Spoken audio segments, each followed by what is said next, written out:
Welcome to This Week in Money. Today, CIBC Wood Gundy's Ross Clark on why the markets are so tangled up.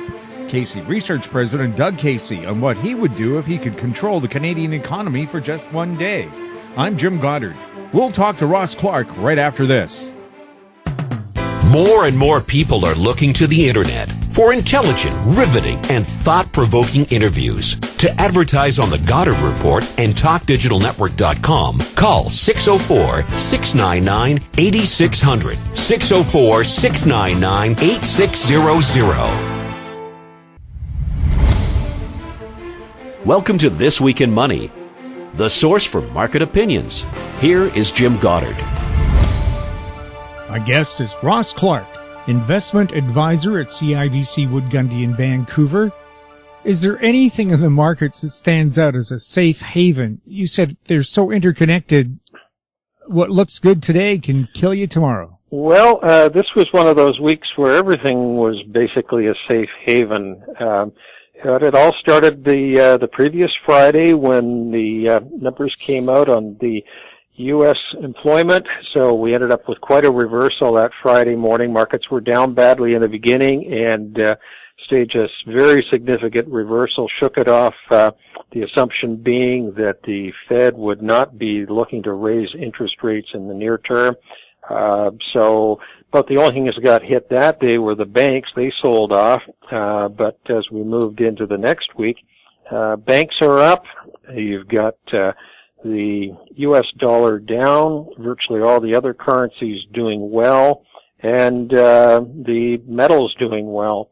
And with that, you had an exceptionally good move in the Canadian resource market.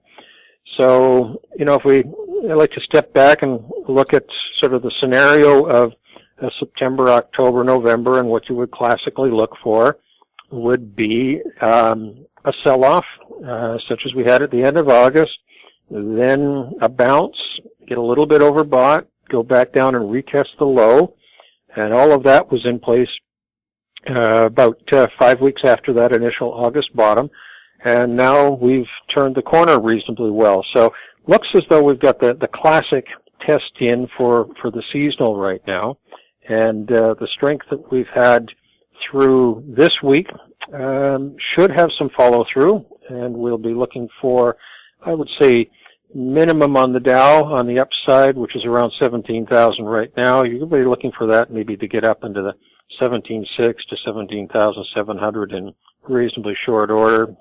S&P around 2010 right now probably works towards the 2060 to 2080 range. That would be sort of the norm coming out of here.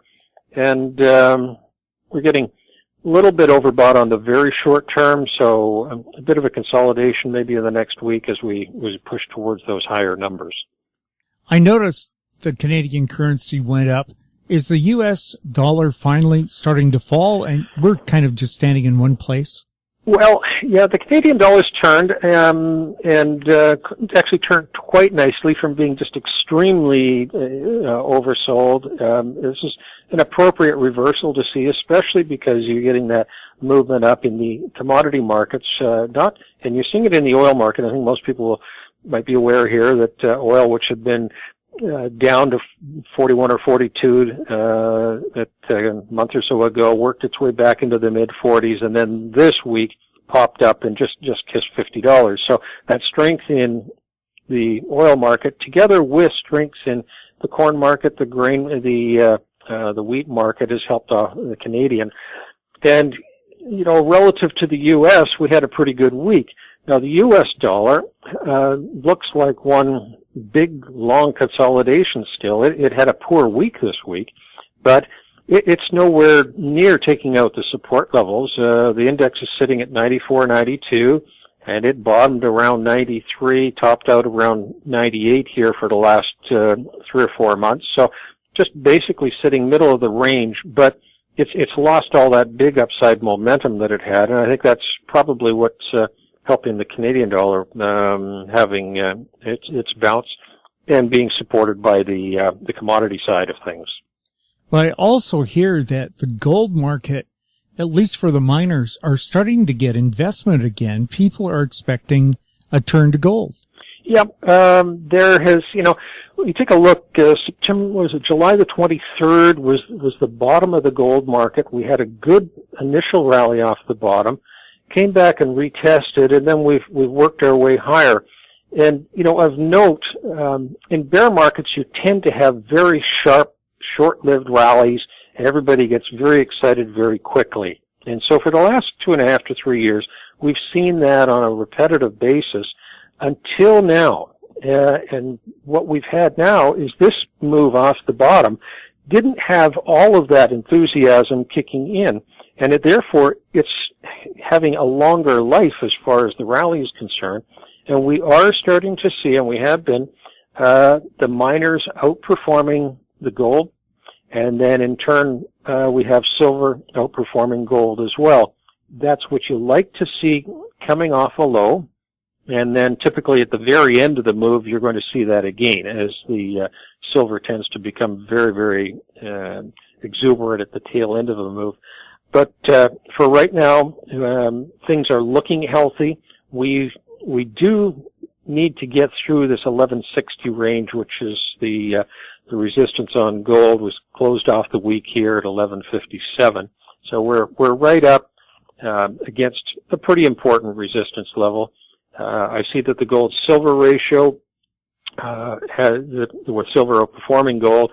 We saw that the RSI, the relative strength on there, got to a short-term extreme. So if it were to put on a more significant run with silver against gold in the next couple of weeks, that might flash a bit of a sell signal for us. But for right now, it's just a bit of a cautionary sign. Enough to cause a small pause, but not to turn it lower. Now, we've been looking for the 1180, 1190 range, which is where the longer-term moving averages sit, to be the next significant level for resistance. And I wouldn't be at all surprised that it goes up and tests that in short term. Ross, thanks a lot for chatting with us. And we'll be with you next week, Jim. My guest has been Ross Clark, investment advisor at CIBC Wood Gundy in Vancouver. If you'd like to email him for advice, ross.clark@cibc.ca. Coming up next, Doug Casey on This Week in Money. Always consult your investment professional before making any investment decision. This Week in Money is archived online at talkdigitalnetwork.com. My guest is Doug Casey, chairman of Casey Research. He's speaking to us from Aspen, Colorado. Welcome back to This Week in Money, Doug. Thanks, Jim. It's a pleasure. First of all, what is new at Casey Research? Well, we've made a lot of changes at the company, and we're going to be growing rapidly. We've gotten some new analysts and kicked out some dead wood, something that needs to be done. The second law of thermodynamics evidences itself in all ways, and if you don't have an outside input of energy, things degrade. So people that liked Casey Research before are going to like it a lot more now, and I'm becoming quite a bit more active myself. So I was spending a lot of time working on a sextet of novels, but and they're still coming along, but I'm devoting more time to the newsletters now, too. So that's what we're doing. The Trans-Pacific Partnership was just agreed to in principle. It still has to be ratified in the nations that signed on to it. What's your take on the Trans-Pacific Partnership? Well, I haven't followed the details of what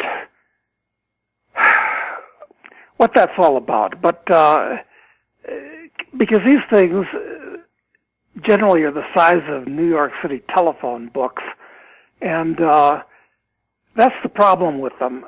Look, I'm a tremendous believer in free trade, and when I say free trade, I mean free trade.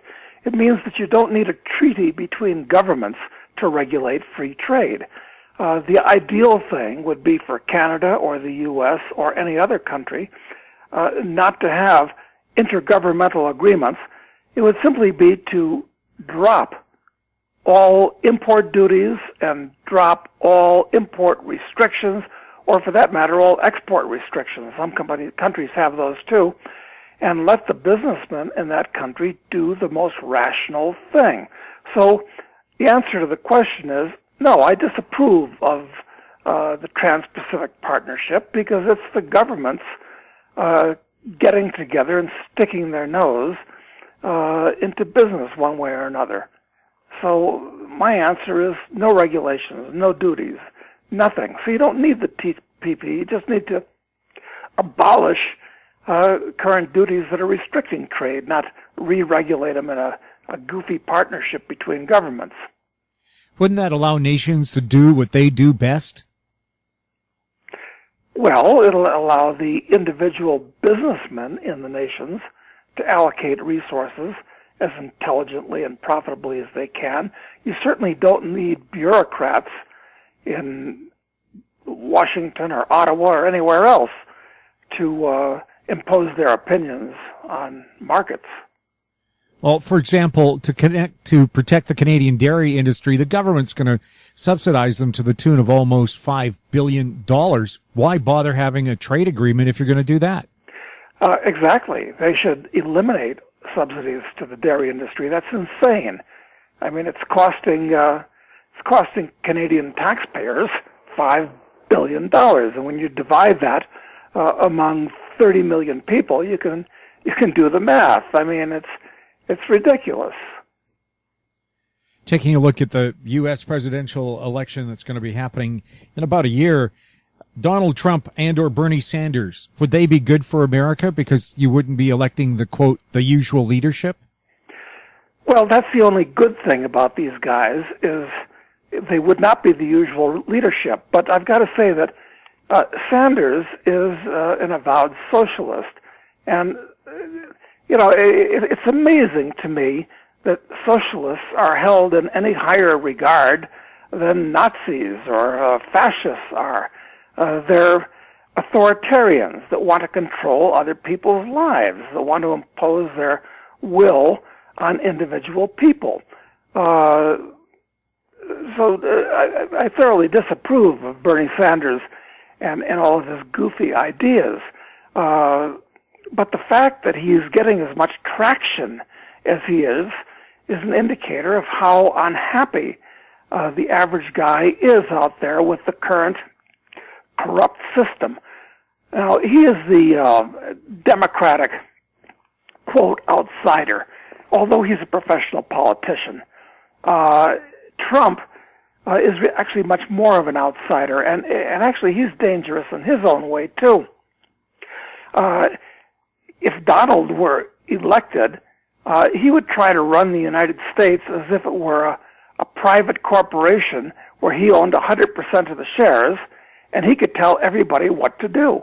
Now, some of his ideas are actually pretty good.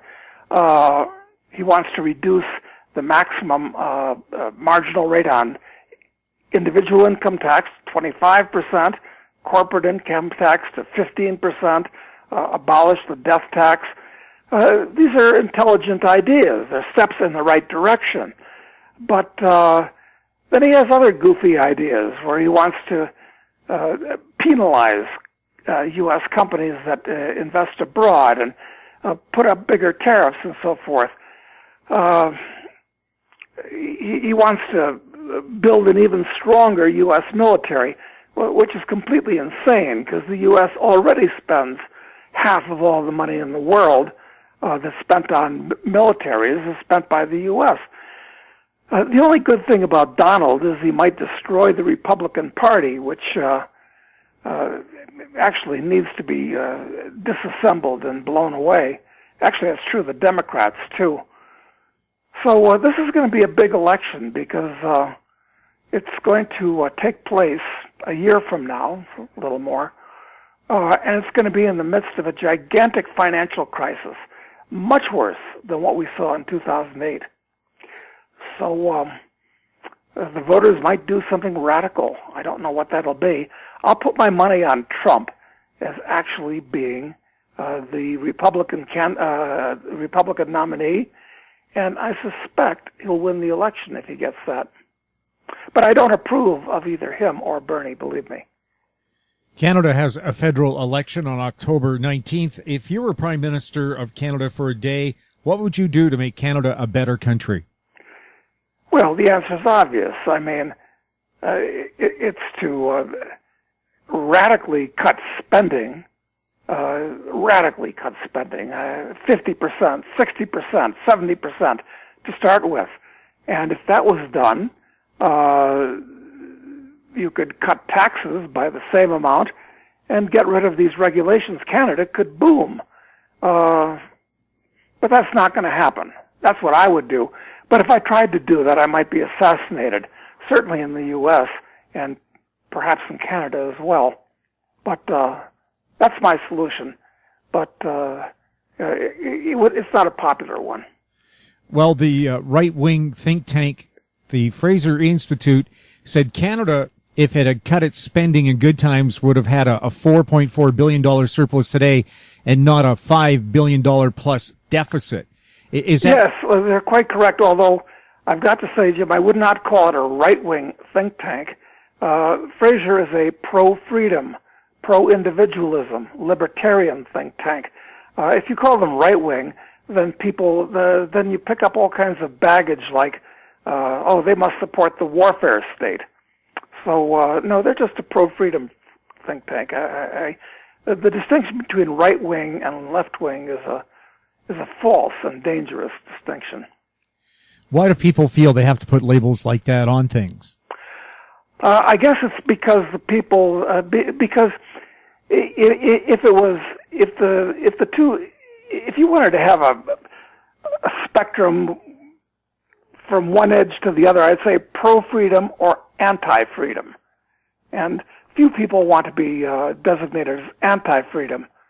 The problem with left-wing and right-wing is this, is the leftists say, generally, that they believe in social freedom. Smoke pot, sleep with who you want. Wonderful. But they definitely don't believe in economic freedom. And they don't really believe in social freedom either. The right-wingers say they believe in economic freedom, but they don't. They're full of taxes and regulations. They're really fascists. And they definitely don't believe in social freedom. So I'd say a pox on both their houses. So if you want to make a distinction, it shouldn't be between right and left in the conventional sense.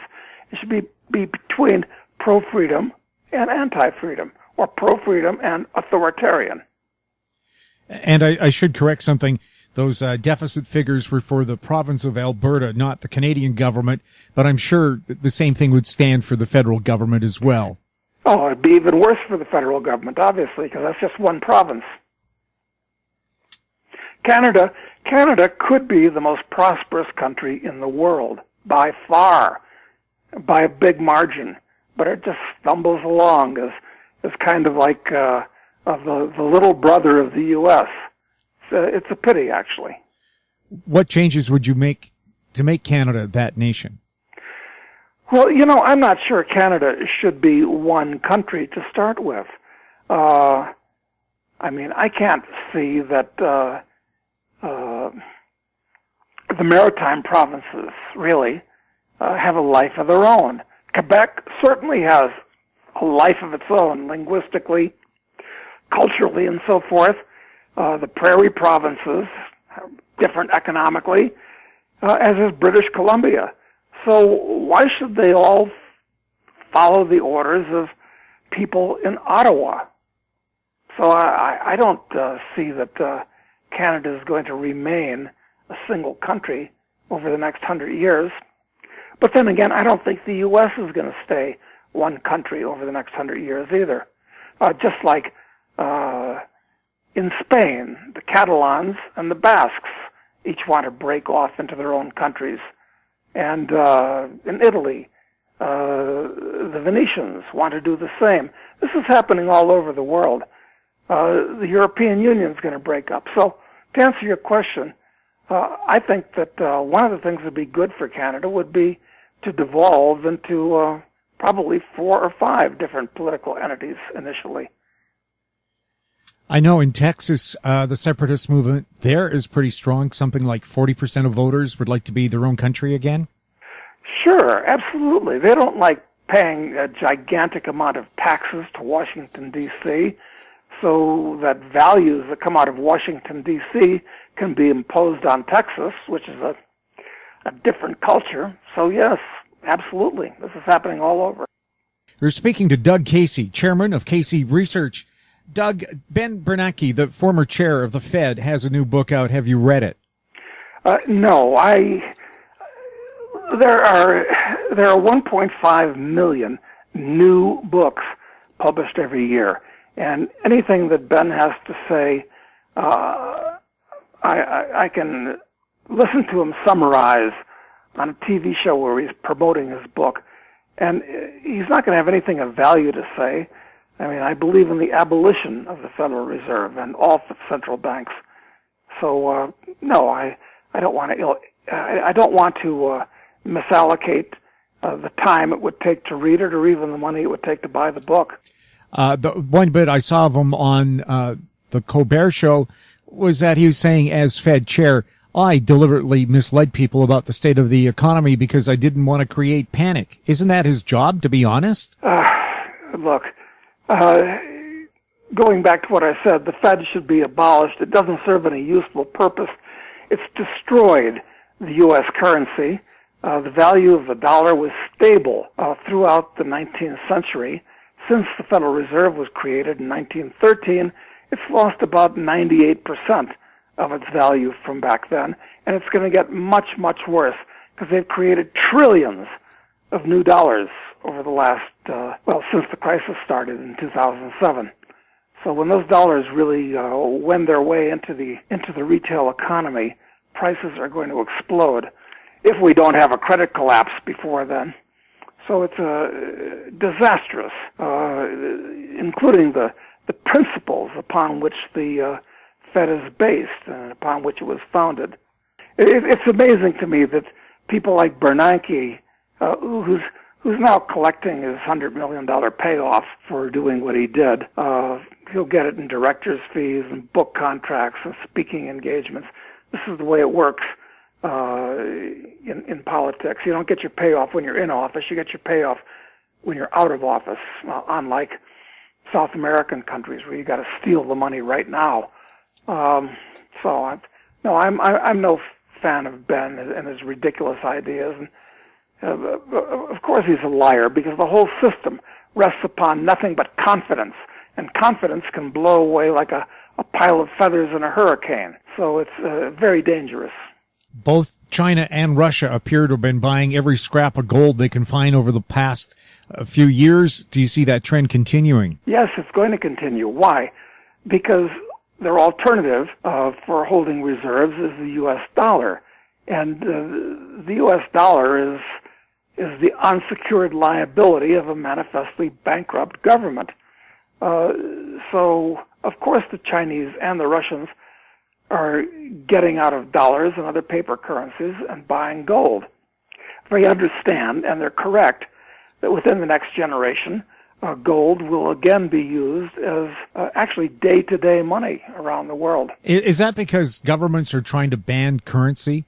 Well, that's another thing that's going on, actually, is they're trying to get rid of paper money, rather odd, but the actual dollars in your wallet, the paper in your wallet, and they'd like to see everybody conduct transactions digitally, because at that point, they can keep 100% control over everything you buy and sell. They'll know exactly what your assets are, because you won't even be able to deal in cash. So the whole system is going to blow up because it's very unstable. I mean, and when you can't even use paper cash, you're going to have no privacy at all. And it'll be very easy for them to put on foreign exchange controls. You can't move money without their knowing it, or for that matter, perhaps won't even be able to move money outside of Canada. Right. And of course, I've heard too, if you eliminate cash, societies will invent their own kind of cash in lieu of the government-approved currency.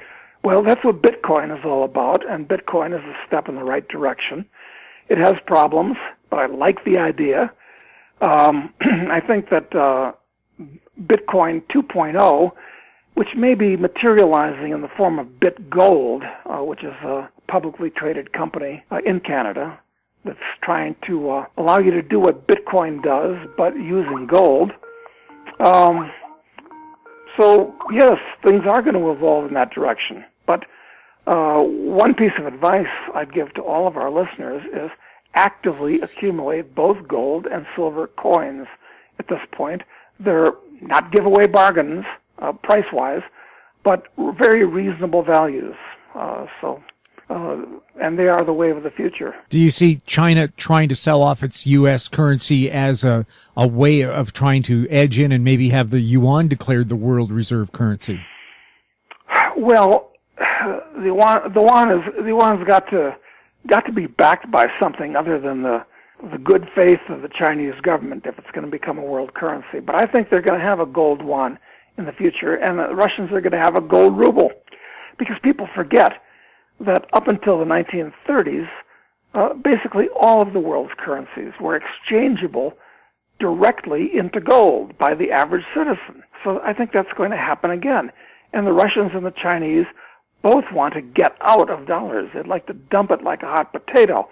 They can't do that as fast as they'd like, because the dollar is still used all around the world as a settlement vehicle, but they're working on ways to obviate that. Does it look like silver is going to wake up from its slumber? I think it's waking up now. I'm bullish on silver, and it's much more volatile than gold. So I would buy silver for speculative capital gains and gold for security. Would another reason to buy silver be that it's being used more and more for solar panels, which are becoming economically viable? Silver, like gold, is a high-tech metal, and new uses are found for it every day. I mean, most people are unaware of the fact that of all the 92 naturally occurring elements, silver is the most reflective of light and the most conductive of electricity. So it's a real high-tech metal, and it has other properties, too, I mean, germ-killing and all kinds of things. And gold, people forget, is also a high-tech metal. It's the most malleable, it's the most ductile, and it's the most resistant to corrosion of all the elements. So both of these are used in many other ways other than money. Sure, a lot of people probably aren't aware that those shiny face masks that the the astronauts had on the moon, that was gold pounded down to one molecule thickness. Yes. No, they're both high-tech metals. And silver is more volatile because there aren't tremendous above-ground stores of silver. About 10 times more silver is mined every year than gold. About 80 million ounces of gold are mined annually, about 800 million, roughly, of silver every year. But there's not too much in the way of inventory of silver, whereas most of the gold that's ever been mined is stored. Because it's been used as money for 5,000 years. So their characteristics are similar in some ways, different in others. I'm bullish on both. Is that over the shorter term or long term? Both. We're speaking to Doug Casey, chairman of Casey Research. Doug, are you bullish or bearish on resource stocks in the majors, mid-caps, and the juniors? Well, they've suffered a terrible bear market starting in 2011. Depending on which, the market as a whole is down something like 90%. The juniors are down over 95%. So the bear market that we're in now is as bad as the one that started with the Briac scandal back in 1996. So, although I think the nature of the mining business itself is going to change radically in the years to come, I think that if we look a generation down the road, most of the companies now are going to be in big trouble. The technology of finding minerals and mining them is going to change radically. We're not going to be using big yellow trucks playing in the dirt anymore. That said, even though I'm bearish, in other words, it's going to transform as radically as Tesla and Apple are going to transform the transportation and the automobile industry. The same thing is going to happen. And I don't know if we can go into the reasons why I say that at this point. It's a long story. Well, we have lots of time, Doug, to talk about it. Why is that change? I mean, I've heard that the cabs in Japan are going to be robots starting next year. Yeah, that's absolutely going to happen. And this is going to alter tremendously the trucking industry. You're not going to need long-distance truck drivers anymore. You're not going to need taxi drivers. You're not even going to probably need Uber drivers in 10 years because all this stuff will be automated. And this is a wonderful thing. Those people, the standard of living will go up because costs will go down, and those people will be liberated to do something else. I don't know what it'll be. They don't know either, but they'll find something new to do. That's what the Industrial Revolution was all about. It unemployed the 90% of the population that were farmers. And they said, oh, what are they going to do? They can't farm anymore. Well, it's great. Now only 3% of the population is farmers. We have a lot more food, and these people can do other things. The same thing is going to happen. But in the mining industry, there are already things developing to mine the asteroids. Many, many advantages to doing that as opposed to playing in the dirt here on this planet. To retrieve metals which are all dissolved in seawater, very, very, very dilute. So it's just a question of power and technology to get them out, but that's going to happen too. So I'm very, and of course most of the high-grade, easy-to-find metal deposits of whatever type in the world have already been found. New methods are going to have to be found and new places, and I'm saying it's going to be the oceans and the asteroids. So that's going to pretty much put a bullet in the head of the big mining companies and the small exploration companies around today. That said, I'm looking 20 years in the future when I say that. That said, right now we're at the bottom for mining stocks. And as speculations, I think they're wonderful speculations at this point. Did the crash on the Shanghai Stock Exchange cause the downturn in the Dow, or are they all connected? They are all connected, and they all suffer from the same problem. In other words, the Chinese central bank has created trillions of new yuan in the same way that the U.S. central bank has created trillions of new dollars, and the European central bank, the Japanese, they've all done the same thing, all making the same mistakes. And as a result, it's driven all stock markets in the world up to bubble levels. Wow. So, and they generally tend to rise and fall together because you can transfer money from one country to another. So, as a general rule, I don't like stocks anywhere in the world today, quite frankly. And I think the mining stocks may be an exception. Oil stocks are pretty cheap now. They're another exception. Resource stocks generally are quite cheap. But that's about it. What's your projection for the Dow and the S&P?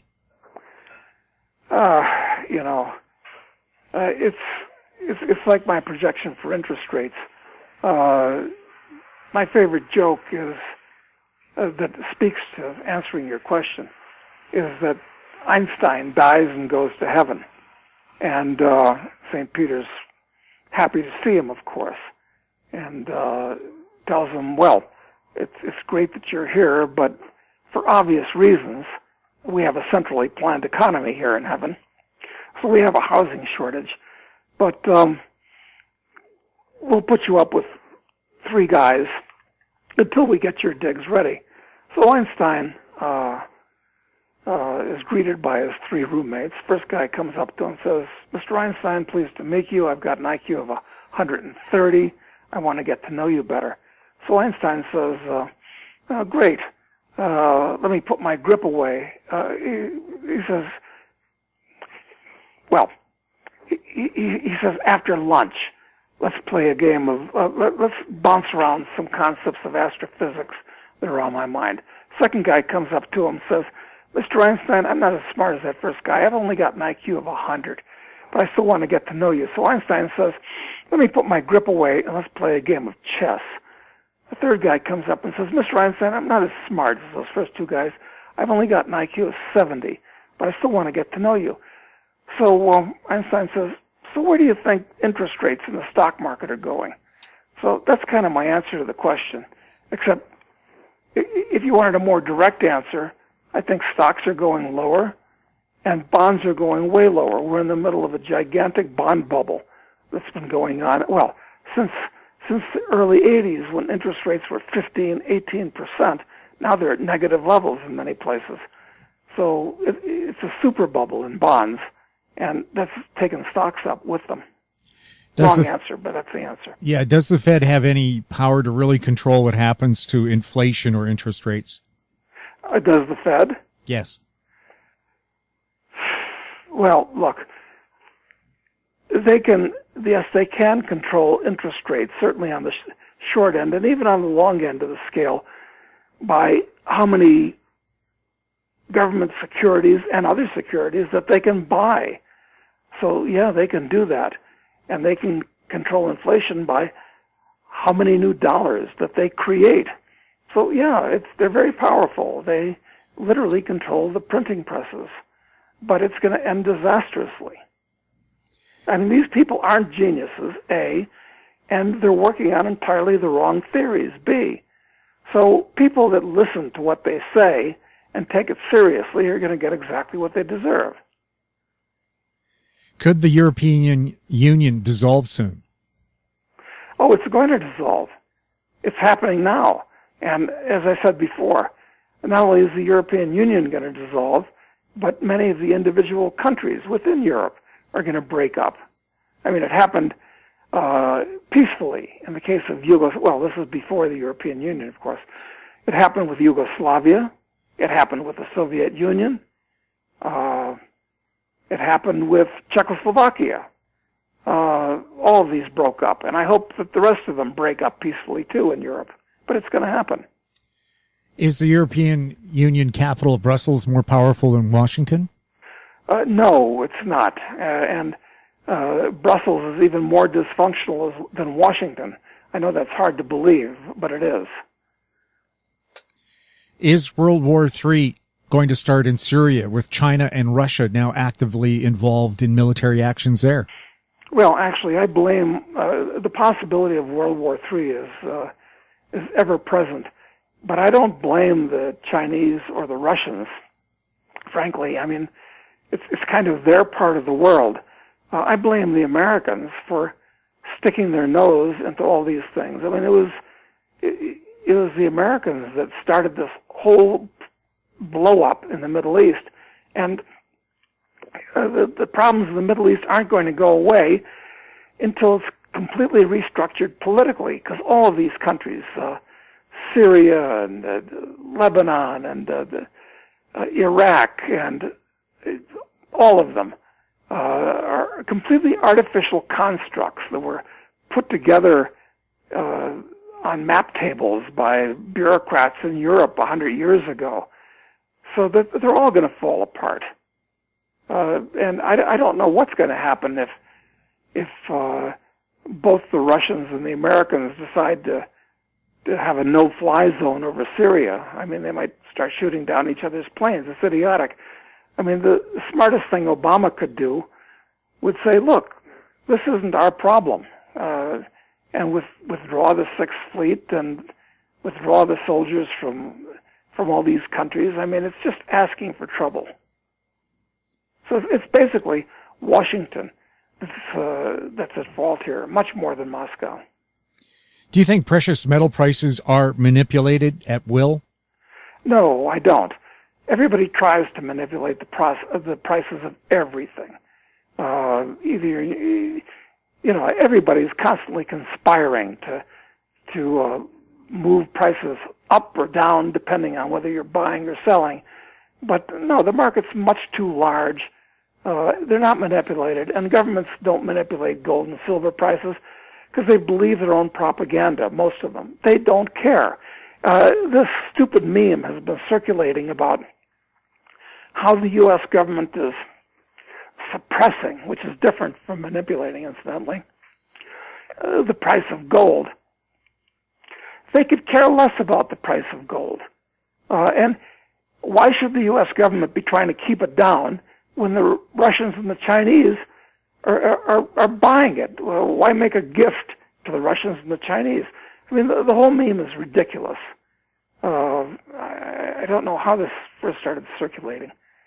But no, gold and silver aren't artificially suppressed, and people try to manipulate the price of everything, but the market's much bigger than the desires of any of its participants.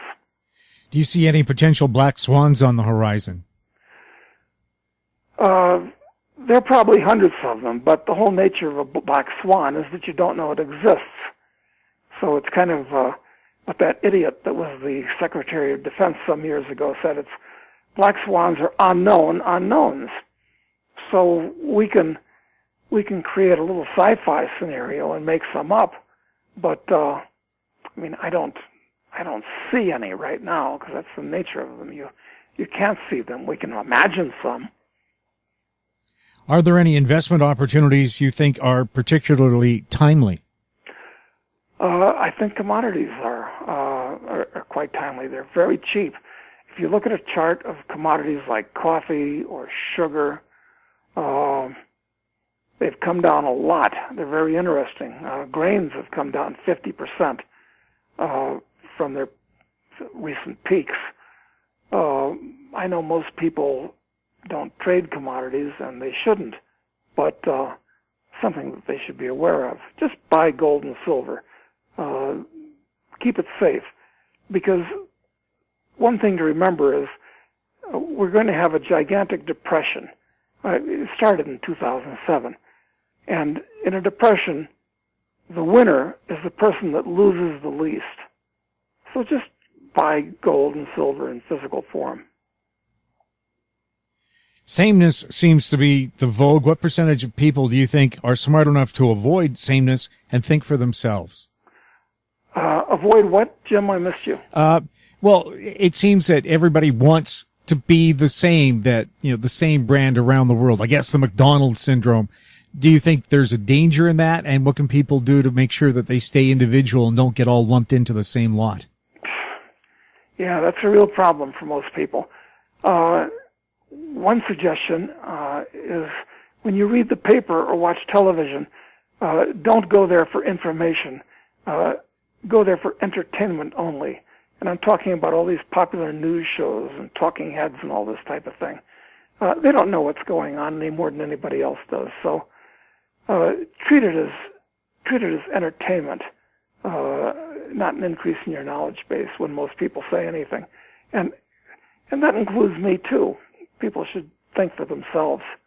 They should read more books. Doug, if somebody wanted to know more about Casey Research, how could they find out? Well, just go to caseyresearch.com. On the internet, everybody uses the internet today. So it's simple, caseyresearch.com. Doug, thanks a lot for being with us. Well, very enjoyable, Jim. I'll talk to you in the months to come, perhaps. My guest has been Doug Casey, chairman of Casey Research. That wraps up our show for this week. I'd like to thank our guests, Doug Casey and Ross Clark, and thank you for listening. Any questions for This Week in Money can be emailed to info@howstreet.com. I'm Jim Goddard. We're back next week with more This Week in Money. This Week in Money is a production of How Street Media Incorporated.